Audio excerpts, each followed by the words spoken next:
Hello, folks. Well, I was reading this little article, and this 70-year-old gentleman, he was doing his good deed. He taking some rubbish down the rubbish tip for some neighbours, because the neighbours was not able to do it themselves, and he got told what he was doing was illegal, because he wasn't supposed to be taking third-party waste down to the tip. He could do it, but he'd have to become a registered carrier. So, I mean, excuse me, you could understand if it was like, Fred with his white van going along the road going, "Do you want any rubbish taken down the tip? Bung us a fiver and I'll take it." You can understand if it was something like that, because then that might be construed as being sort of commercial type, but somebody just doing a favour for their decent thing for their neighbours, no, ain't allowed to do that. Oh, naughty. Oh, you can't do that, sir. Oh, that's illegal, sir. And then people sort of people say, oh, well, if all this sort of things, when people are talking about surveillance, right? Now, a lot of these tips, they have number plate readers, so when people turn up in their motor, it reads the number plate, so you can't sort of, you couldn't take it there anonymously. If you're in a vehicle what is registered to you, they know you was there.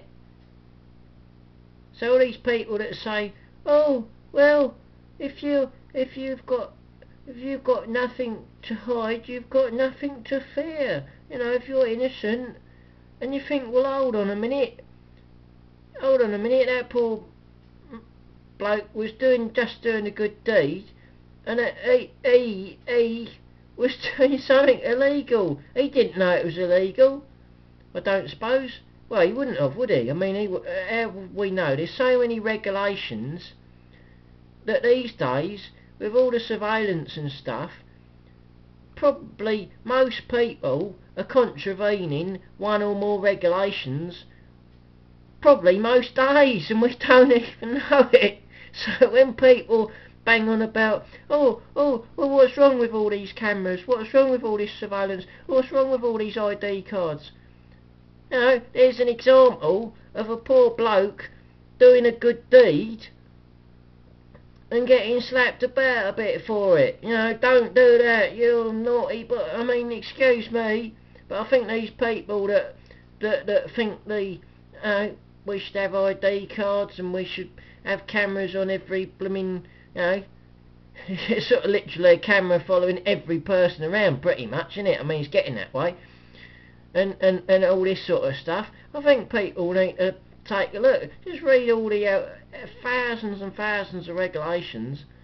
And I expect most people would find that them bureaucratical types could go, oh, now you did that yesterday.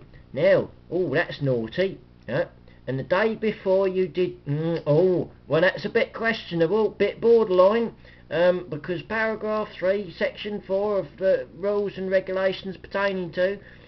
I mean, most people, I don't think people realise what, because it's like background stuff, isn't it? It's only when a little bit like that pops up, and this is nationwide. It wasn't just like local to that particular, municipality, so to speak. It's sort of like the whole country, and I wouldn't be surprised if it went all over the European Union. I think that's probably one of their little nice little gems, isn't it? I mean, it's let's protect. See what it is. It's protectionism, right? Now, if you or I are not allowed to go, hello, nice neighbour, you struggling there a bit, would you like me to take that down the tip for you, seeing as you're a bit frail and a bit fragile? If we're not supposed to do that, right, now, what are they supposed to do? Right, because we can't all go round, we ain't all got time to faff about registering as carriers, have we? And it probably costs a bit as well, doesn't it? It probably, oh yeah, you want to register, yeah, you've got to, you know what these things are like, it ain't just simple, is it? Anyway, so what are they doing? Well, that means that then, that neighbour, you turn around and say, oh, sorry mate, I can't take that to the tip for you, that's illegal, isn't it? And so they have to, what do? They ring up the council, and the council say, oh, well, you'll have to, pay us X amount, and then they get some people, which may be sort of subcontract to them, some registered carriers, which they pay some money to, and then they go and collect it. I mean, it's all in it. And I saw a comment on one bit where they said, well, what you could technically do is you could technically make that waste over to the person. So in other words, if perhaps a fragile neighbour who couldn't take it, they said, oh, could you take it for us? They could give it to you as a gift. Okay, oh, that's a nice present, thanks for that rubbish, I like rubbish. I won't go into the bloke that there's several cases where people have been hoarding rubbish. Can't think why. They're probably afraid of going to the tip, wouldn't they? Oh no, I'm afraid of going to the tip. That's probably why they're hoarding it.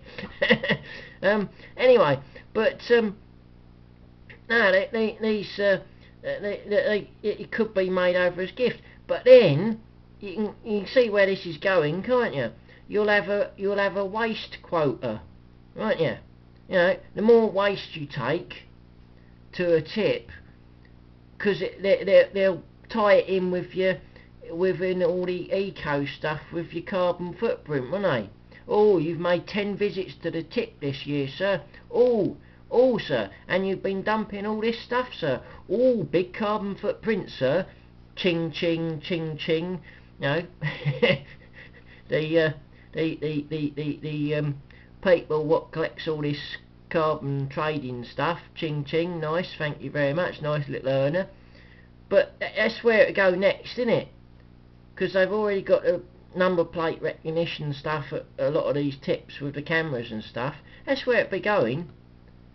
It'll be how much are you throwing away. So you won't want to take people's stuff to the tip, because you'll be going, oh crikey, even if they've given it to you and you've got a bit of paper that says, no, it is my rubbish, my neighbour gave it to me as a present. Early Christmas present. So even if you had that, you'll probably find them going, oh, all that waste, sir. Oh, sir. Oh, sir. No. Oh, you're exceeding your quota, sir. So, and I don't think the people at the top making loads of wedge out of carbon trading, they can get away with it. But if you started waste trading, oh, you got licence to do that, sir. Oh, you can't do that without a licence, sir. And being a registered carrier and having your wherever you live would have to be classified as a waste disposal area or waste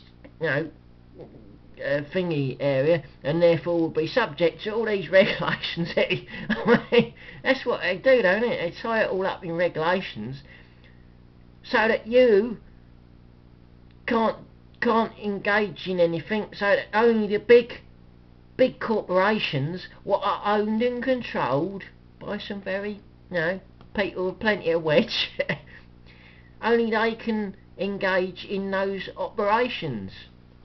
Yeah, it's all about it's but we can have protectionism like that, but we can't have protectionism if we think, oh, we're being flooded with cheap imports, which is destroying local sustainable businesses what are providing local employment. Oh no, we can't have protectionism. Oh no, we've got to have free trade. Oh yes, global movement of goods. How's that fit in with this sustainability stuff they keep banging on about? I don't know. And anyway, if I took some rubbish for my neighbour, that's saving 2 people going down to the tip, isn't it? So that's 1 journey instead of 2. Do you think they'd be encouraging it? Shows you what what they're really up to, doesn't it? Cheers for now.